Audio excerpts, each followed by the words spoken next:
you. April 22 ആവാനായിട്ട് ഞാൻ ഭയങ്കരമായിട്ട് എക്സൈറ്റഡ് ആണ്. കാരണം അടുത്തൊരു ആരംഭിക്കലാങ്കള അല്ലെങ്കിൽ ഒരു ബ്ലഡി സ്വീറ്റ് പോലെ ഇനി എന്താണ് ഇദ്ദേഹം പണി വെച്ചേക്കണെന്നുള്ളൊരു കാര്യം, എന്താണ് സംഭവം ഇരിക്ക എന്ന് ചോദിക്കുന്ന തരത്തില് ലോകേഷ് കനകരാജിന്റെ അടുത്ത സിനിമയുടെ പ്രൊമോ തലൈവർ 171 എന്ന് പറയുന്ന സിനിമയുടെ ഫസ്റ്റ് ടീസർ അല്ലെങ്കിൽ ഫസ്റ്റ് പ്രോമോ വരാനായിട്ട് നിൽക്കുന്ന ഒരു ദിവസമാണ് ഏപ്രിൽ 22 എന്ന് പറയുന്നത്. അതിനെക്കുറിച്ചുള്ള വാർത്തകളും ഒപ്പം തന്നെ നിങ്ങൾ എല്ലാവരും കാത്തു തീർന്ന ആ ഒരു സിനിമയുടെ ക്ലൈമാക്സ് ഭാഗത്തിൽ നമ്മളെല്ലാവരും ചോദിച്ചേക്കുന്ന ഒരു ചോദ്യത്തിനുള്ള ഒരു ഉത്തരവുമായിട്ട് ഒരു രണ്ടാം ഭാഗം വരാനായിട്ട് പോകുന്നു എന്നുള്ളൊരു സന്തോഷ വാർത്തയും ഒപ്പം തന്നെ നമ്മുടെ മലയാളത്തിലെ രണ്ട് big super stars hero versus villain ആയിട്ട് വരാൻ പോകുന്നു എന്നുള്ളൊരു വാർത്ത കൂടിയാണ് നമ്മളൊന്ന് പറയാനായിട്ട് പോകുന്നത്.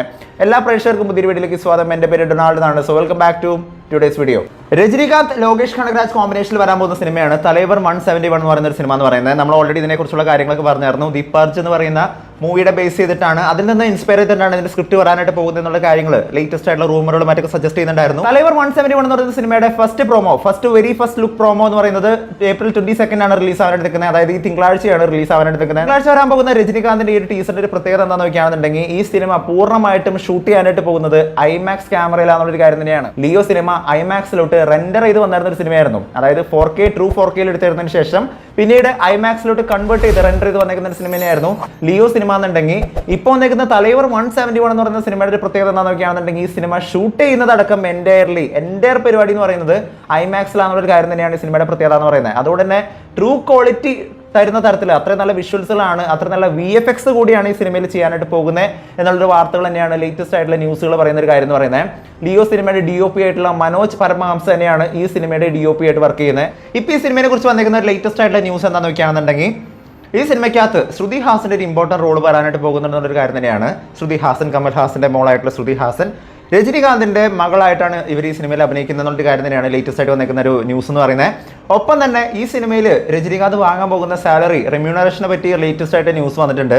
സത്യം പറഞ്ഞു കഴിഞ്ഞാൽ എന്നെ ശരിക്കും ഞെട്ടിച്ച് കളഞ്ഞു എന്ന് തന്നെ പറയാം. കാരണം ഈ അടുത്ത് ഒരു ന്യൂസ് വന്നിട്ടുണ്ടായിരുന്നു. തലപതി 69 വേണ്ടിയിട്ട് വിജയ് വാങ്ങാൻ പോകുന്ന സാലറി എന്ന് പറയുന്നത് 250 കോടി 250 ക്രോർസ് എന്നുള്ളൊരു വാർത്തകളൊക്കെ ഓൾറെഡി വന്നിരുന്ന ഒരു കാര്യം തന്നെയായിരുന്നു. അപ്പോൾ ഇനി ഈ റെക്കോർഡ് രജനികാന്ത് ബ്രേക്ക് ചെയ്യുക എന്നുള്ളൊരു കാര്യം എന്നെ ഭയങ്കരമായിട്ട് ചിന്തിച്ചെടുത്തൊരു കാര്യം തന്നെയായിരുന്നു. കാരണം ഇപ്പോൾ രജനികാന്തിന്റെ ലാസ്റ്റ് വന്നിരിക്കുന്ന പടം എന്ന് പറയുന്നത് ലാൽ സലാം എന്ന് പറയുന്ന സിനിമ നോക്കുകയാണെന്നുണ്ടെങ്കിൽ വലിയൊരു ഡിസാസ്റ്റർ തന്നെയായിരുന്നു ആ ഒരു സിനിമ എന്ന് പറയുന്നത്. തലൈവർ 171 എന്ന് പറയുന്ന ലോകേഷ് കനകരാജ് ആൻഡ് രജനികാന്ത് പടത്തിന് രജനികാന്ത് മേടിക്കാൻ പോകുന്ന സാലറി അഥവാ റെമ്യൂണറേഷൻ എന്ന് പറയുന്നത് 280 കോടി രൂപയാണെന്നുള്ളൊരു കാര്യമാണ്. 280 ക്രോർസ് ആണെന്നുള്ളൊരു കാര്യമാണ് ലേറ്റസ്റ്റ് ആയിട്ടുള്ള ട്രെൻഡ് റൂമർ സജസ്റ്റ് ചെയ്യുന്ന ഒരു കാര്യം എന്ന് പറയുന്നത്. ഒന്ന് ചിന്തിച്ച് നോക്കല്ലേ, ഒരു പടത്തിന് വേണ്ടിയിട്ട് 280 കോടി എന്നൊക്കെ പറയുകയാണെന്നുണ്ടെങ്കിൽ എത്ര വലിയ സൂപ്പർ സ്റ്റാർ ആണെങ്കിലും വട്ട് എവർ ഇറ്റ് ഈസ്, കാര്യം ഇവരൊക്കെ പടങ്ങൾക്ക് കിട്ടുന്ന റിട്ടേൺസ് എന്ന് പറയുന്നത് 600 കോടി 500 കോടിയൊക്കെയാണ് ഇവരുടെ മിനിമം കളക്ഷൻ എന്ന് പറയുന്നത്. ഇപ്പോൾ ജയിലർ ആണെന്നുണ്ടെങ്കിലും നല്ലൊരു കളക്ഷൻ നേടിക്കുന്ന സിനിമ തന്നെയാണ്.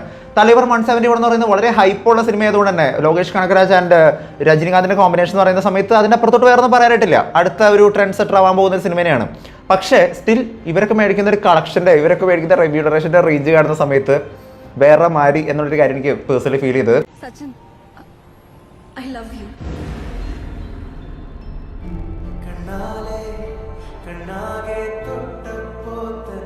സിനിമ നല്ല പേസിൽ ഇങ്ങനെ പോയിക്കൊണ്ടിരിക്കുന്ന സമയത്ത് നമുക്കറിയാം നായകനും നായികയും തമ്മിൽ എപ്പോൾ അവർ മീറ്റ് ചെയ്യും, അവർ ഒന്ന് ചേരുമോ എന്നുള്ളൊരു 100 കൂട്ടം ചോദ്യങ്ങൾക്ക് അവസാനിട്ടുകൊണ്ട് ഈ സിനിമയിലുള്ള നോർമൽ ക്ലീഷയ്ക്ക് പകരം സാധാരണ ആൺകുട്ടികൾ പെൺകുട്ടികളോട് I love you പറയുന്നതിന് പകരം ഈ സിനിമയിൽ കണ്ടേക്കുന്ന ആൾക്കാർക്കൊക്കെ മനസ്സിലാക്കുന്ന ഒരു കാര്യമാണ് റീനു ആണ് ശരിക്കും ഈ സിനിമയിൽ നമ്മുടെ നായകനെ പ്രപ്പോസ് ചെയ്യുന്നത്. അങ്ങനെ നല്ല മധുരമായിട്ട് ഈ സിനിമ അവസാനിക്കുന്ന സമയത്ത് കൃത്യമായിട്ട് ആ ഒരു ക്ലൈമാക്സ് വെച്ച് തന്നെ പെട്ടെന്ന് അങ്ങ് അവസാനിപ്പിച്ച് കളഞ്ഞു എന്നുള്ളൊരു കാര്യം പല പ്രേക്ഷകർക്കും പേഴ്സണലി തോന്നിക്കുന്ന ഒരു കാര്യം തന്നെയാണ്. ചില ആൾക്കാർക്ക് ഓവർ റേറ്റഡ് ആയിട്ട് തോന്നിയിട്ടുണ്ട്, ചില ആൾക്കാർക്ക് ഇതൊരു ആവറേജ് ആയിട്ട് തോന്നിയിട്ടുണ്ട്, ചില ആൾക്കാർക്ക് വളരെ മികച്ച ഒരു സിനിമയായിട്ട് തോന്നിക്കുന്ന ഒരു സിനിമ തന്നെയാണ് പ്രേമലു എന്ന് പറയുന്നത്. ലേറ്റസ്റ്റ് ആയിട്ട് വന്നിരിക്കുന്ന ന്യൂസ് എന്താണെന്ന് നോക്കുകയാണെന്നുണ്ടെങ്കിൽ പ്രേമലു എന്ന് പറയുന്ന സിനിമയ്ക്ക് ഒരു സെക്കൻഡ് പാർട്ട് വരാൻ പോകുന്നു എന്നുള്ളൊരു സന്തോഷ വാർത്തയാണ്. യെസ് ഗൈസ്, ഇതൊരു റൂമർ അല്ല, ഇത് പക്ക ഒഫീഷ്യലാണ്. പ്രേമലു എന്ന് പറയുന്ന സിനിമ നമുക്ക് എല്ലാവർക്കും അറിയാം, ബ്ലോക്ക് ബസ്റ്റർ അടിച്ചേക്കുന്ന ഒരു സിനിമ തന്നെയായിരുന്നു. കേരളത്തിൽ മാത്രമായിരുന്നില്ല, കേരളത്തിന്റെ പുറത്തും ഹൈദരാബാദിലടക്കം ഭയങ്കരമായിട്ട് ട്രെൻഡിങ് ആക്കുന്ന ഒരു സിനിമ തന്നെയായിരുന്നു പ്രേമലു എന്ന് പറയുന്നത്. മലയാള സിനിമയിലെ തന്നെ ടോപ്പ് 5 നിൽക്കുന്ന 100 കോടി അടിച്ചേക്കുന്ന സിനിമകളുടെ ലിസ്റ്റ് വന്നേക്കുന്ന ഒരു സിനിമ തന്നെയാണ് പ്രേമലു എന്ന് പറയുന്നത്. ഈ സിനിമയുടെ സക്സസ് സെലിബ്രേഷൻ ആയിരുന്നു ഇന്ന് നടന്നുകൊണ്ടിരുന്നത്. നമുക്ക് എല്ലാവർക്കും അറിയാം ഫഹദ് ഫാസിൽ സിനിമയുടെ കോ പ്രൊഡ്യൂസർ ആയിരുന്നു. ഫഹദ് അടക്കം ഒരുപാട് സെലിബ്രിറ്റീസ് വന്നായിരുന്ന ഒരു പരിപാടി തന്നെയായിരുന്നു. ഇന്നത്തെ സക്സസ് സെലിബ്രേഷനിൽ ഒഫീഷ്യലി അനൗൺസ് ചെയ്തേക്കാണ് പ്രേമലു സിനിമയ്ക്ക് ഒരു സെക്കൻഡ് പാർട്ട് ഉണ്ടെന്നുള്ളൊരു കാര്യം. പ്രൊഡക്ഷൻ നമ്പർ 5ാമത്തെ പടമായിരുന്നു പ്രേമലു. 6ാമത്തെ പടം കാരട്ടെ ചന്ദ്രൻ ഡയറക്ട് ചെയ്യുന്ന നമ്മുടെ കോ ഡയറക്ടർ ദിലീഷ് പോത്തന്റെ ആയിരുന്ന റോയിയാണ്. Production number 7 ആലോചനയിലുണ്ട്. അത് ഒരു സർപ്രൈസ് ആണെന്നാ പറയുന്നത്. അത് എന്താ ഗിരീഷ് പറയും? പ്രൊഡക്ഷൻ നമ്പർ 7 നമ്മുടെ പ്രേമലുവിന്റെ സെക്കൻഡ് പാർട്ട് ചെയ്യാനുള്ള തീരുമാനമുണ്ട്. അപ്പോൾ അത് ഇവിടെ അനൗൺസ് ചെയ്യാണ്. പ്രേമലു 2.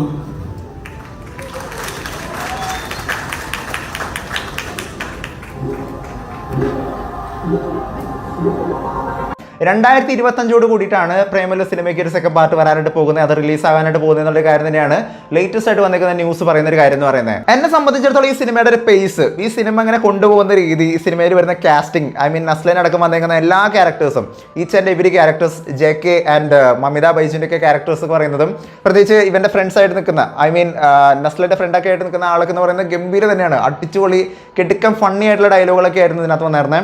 നമുക്ക് എല്ലാവർക്കും കണക്ട് ചെയ്യാൻ പറ്റുന്ന ഒരു നോർമൽ കോമഡി, ഐ മീൻ ഈ കോമഡിക്ക് വേണ്ടി കോമഡി കുത്തിയിറക്കുന്ന രീതിക്കല്ല, നേരെ മറിച്ച് നമ്മളെല്ലാവരും ഇങ്ങനെ ലൈഫിലൊക്കെ കണ്ടു പറഞ്ഞ അവിടെ ഇവിടെയൊക്കെ കേട്ട് പറഞ്ഞിരിക്കുന്ന ചില റീൽസുകളൊക്കെ ഓർമ്മിപ്പിക്കുന്ന തരത്തിലും ചില ട്രെൻഡുകളൊക്കെ ഫോളോ ചെയ്തുകൊണ്ടാണ് ഈ സിനിമയിലുള്ള കോമഡികളൊക്കെ ആക്ച്വലി വർക്ക് ചെയ്തിരുന്നത്. മമ്മൂട്ടി ആൻഡ് പൃഥ്വിരാജ് കോമ്പിനേഷനിൽ ഒരു സിനിമ വരാൻ പോകുന്നുള്ള വാർത്തകളൊക്കെ നിങ്ങൾ ഓൾറെഡി കേട്ടിട്ടുണ്ടാവും. കുറച്ച് ദിവസം മുമ്പേ ആയിരുന്നു എൻ്റെ റൂമർ മറ്റൊക്കെ വന്നായിരുന്നത്. പക്ഷേ ഇപ്പോൾ വന്നിരിക്കുന്ന റൂമർ സജസ്റ്റ് ചെയ്യുന്ന ഒരു കാര്യം എന്താണെന്ന് നോക്കുകയാണെന്നുണ്ടെങ്കിൽ, മമ്മൂട്ടി ആൻഡ് പൃഥ്വിരാജ് കോമ്പിനേഷനിൽ വരുന്ന സിനിമ ഒരു യങ് ആയിട്ടുള്ള പുതിയൊരു ഡയറക്ടറാണ് ചെയ്യാനായിട്ട് പോകുന്നത്. ഒരു ഡെബ്യൂട്ടൻ ഡയറക്ടറാണ് ഡയറക്റ്റ് ചെയ്യാനായിട്ട് പോകുന്നത്. ഈ സിനിമയുടെ പ്രത്യേകത എന്താണെന്ന് നോക്കുകയാണെന്നുണ്ടെങ്കിൽ, മമ്മൂട്ടി ആൻഡ് പൃഥ്വിരാജ് എന്ന് പറയുന്നത് പ്രൊട്ടഗണിസ്റ്റ് ആൻഡ് ആനഗണിസ്റ്റ് ആയിട്ടാണ് നിൽക്കുന്നത് എന്നുള്ളൊരു കാര്യം തന്നെയാണ്. അതായത് പൃഥ്വിരാജ് ഈ സിനിമയിൽ ഒരു വില്ലനായിട്ടാണ് വരാനായിട്ട് പോകുന്നത്. പൃഥ്വിരാജ് ഓർ മമ്മൂട്ടി രണ്ടുപേരും, ഒരാൾ ഹീറോ മറ്റൊരാൾ വില്ലനായിട്ടാണ്, ഓപ്പോസിറ്റ് റോളായിട്ടാണ് വരാൻ പോകുന്നത് എന്നുള്ളൊരു കാര്യം തന്നെയാണ് ലേറ്റസ്റ്റ് ആയിട്ടുള്ള ഒരു റൂമർ സജസ്റ്റ് ചെയ്തൊരു കാര്യം എന്ന് പറയുന്നത്. എന്നോട് കുറേ പേര് ചോദിച്ചിട്ടുണ്ട് പുഷ്പ 2ന്റെ ടീസർ എന്താണ് ബ്രോ ഡീകോഡ് ചെയ്യാത്ത ഇതുള്ളൊരു കാര്യം. സത്യം പറഞ്ഞു കഴിഞ്ഞാൽ അതിനുള്ള സാഹചര്യങ്ങൾ വന്നേർന്നില്ല. ആ ഒരു സമയത്ത് ഞാൻ കുറച്ച് ബിസിയായി പോയി, അതുകൊണ്ടാണ് സംഭവിച്ചു പോയത്. അതിന്റെ ടീസർ നിങ്ങൾ കണ്ടേക്കുന്നതാണ്. അവിടെ നടക്കുന്ന കുറച്ച് ആചാരങ്ങൾ, അതിനെക്കുറിച്ച് കുറച്ച് ഡീറ്റെയിൽ ആയിട്ട് പറയാനായിട്ടുണ്ട്. നമ്മൾ വേറൊരു വീഡിയോ ആയിട്ട് ചെയ്യാം. പക്ഷേ ലേറ്റസ്റ്റ് ആയിട്ട് വന്നിരിക്കുന്ന പുഷ്പയുടെ ഒരു അപ്ഡേറ്റ് എന്താണെന്ന് നോക്കുകയാണെന്നുണ്ടെങ്കിൽ, പുഷ്പ സിനിമയുടെ OTT അവകാശങ്ങൾ മേടിച്ചുകൊണ്ട് നെറ്റ്ഫ്ലിക്സ് ഓൾറെഡി രംഗത്തെത്തിയിട്ടുണ്ട്. നെറ്റ്ഫ്ലിക്സിലാണ് ഈ സിനിമ വരാനായിട്ട് പോകുന്നത്. OTT അവകാശമായിട്ട് പുഷ്പ 2 ടീമിന് അവർ നൽകിയേക്കുന്ന തുക എന്ന് പറയുന്നത് 275 കോടി രൂപയാണെന്നാണ് ഇപ്പൊ ലേറ്റസ്റ്റ് ആയിട്ട് വന്നിരിക്കുന്ന ന്യൂസ് സജസ്റ്റ് ചെയ്യുന്ന ഒരു കാര്യം എന്ന് പറയുന്നത്. ഇതിന് മാത്രമൊക്കെ ഉണ്ടോടെ ഈ പുഷ്പ എന്നൊക്കെ ഞാൻ സ്വയം ചിന്തിച്ചു. കാരണം പുഷ്പ എന്നെ സംബന്ധിച്ചിടത്തോളം ഞാൻ പറയുകയാണെങ്കിൽ, എൻ്റെ പേഴ്സണൽ ഒപ്പീനിയൻ ആണ് ഞാൻ പറയുന്നത്, എനിക്ക് ആ പടം വലിയ സംഭവമായിട്ടൊന്നും തോന്നിയിട്ടൊന്നുമില്ല. സത്യസന്ധമായിട്ട് പറയാണ്. ഞാൻ ബേസിക്കലി അല്ലു അർജുൻ്റെ എല്ലാ പടങ്ങളുടെ ഫാനാണ്. എനിക്ക് അദ്ദേഹത്തിൻ്റെ എല്ലാ പടങ്ങളുടെയും ആ അല്ലു അർജുൻ സ്റ്റൈൽ എന്ന് പറയുന്നത് എനിക്ക് ഭയങ്കര ഇഷ്ടമുള്ളൊരു സംഭവമാണ്. പക്ഷേ പുഷ്പ 2 എന്ന് പറയുന്നത് ആണെങ്കിലും, പുഷ്പ ആണെന്നുണ്ടെങ്കിലും, ഐ മീൻ പുഷ്പ നമ്മൾ കണ്ടേക്കുന്ന പുഷ്പയാണെന്നുണ്ടെങ്കിലും, എനിക്ക് ഒരിക്കലും ആ ഒരു ക്യാരക്ടറിനോട് വലിയൊരു താല്പര്യ കാര്യങ്ങളൊന്നും അല്ലെങ്കിൽ ആ സിനിമ ഭയങ്കര സംഭവമാണെന്നൊന്നും എനിക്ക് പേഴ്സണലി തോന്നിയിട്ടില്ല. ജസ്റ്റ് ഓക്കെ ഒരു 1 വാച്ച് എന്ന് പറയുന്ന രീതിക്കുള്ള സിനിമയായിട്ടാണ് ഇത് എനിക്ക് പേഴ്സണലി ഫീൽ ചെയ്തായിരുന്നത്. പക്ഷേ അറിയാം പുഷ്പയ്ക്ക് വലിയൊരു ഫാൻ ബേസ് ഉണ്ട്. നിങ്ങൾ തന്നെ ഒരു പക്ഷേ പുഷ്പയുടെ ഫാൻസ് ആയിരിക്കാം. എനിവേസ് നിങ്ങൾ പുഷ്പയുടെ ഫാൻസ് ആണെന്നുള്ളൊരു കാര്യം നിങ്ങൾ താഴ്ന്നത് കമന്റ് ചെയ്യുക. വീഡിയോ ഇഷ്ടപ്പെടുമെങ്കിൽ വീഡിയോ ലൈക്ക് ചെയ്യുക, വീഡിയോ മാക്സിമം പേരോട് ഷെയർ ചെയ്യുക. ചാനൽ ഇഷ്ടപ്പെടുന്നുണ്ടെങ്കിൽ സബ്സ്ക്രൈബ് ചെയ്യുന്ന കാര്യം പരിഗണിച്ചേക്കുക. തൊട്ടടുത്തുള്ള ബെൽ ഐക്കൺ കൂടി അമർത്തിക്കുകയാണെന്നുണ്ടെങ്കിൽ ലേറ്റസ്റ്റ് ആയിട്ട് വരുന്ന വീഡിയോകളുടെ അപ്ഡേറ്റുകൾ എല്ലാം കൂടി ലഭിക്കുന്നതായിരിക്കും. മറ്റൊരു വീഡിയോ ആയിട്ട് വീണ്ടും വരുന്നവരെ it's been Donald Sebastian signing out. By.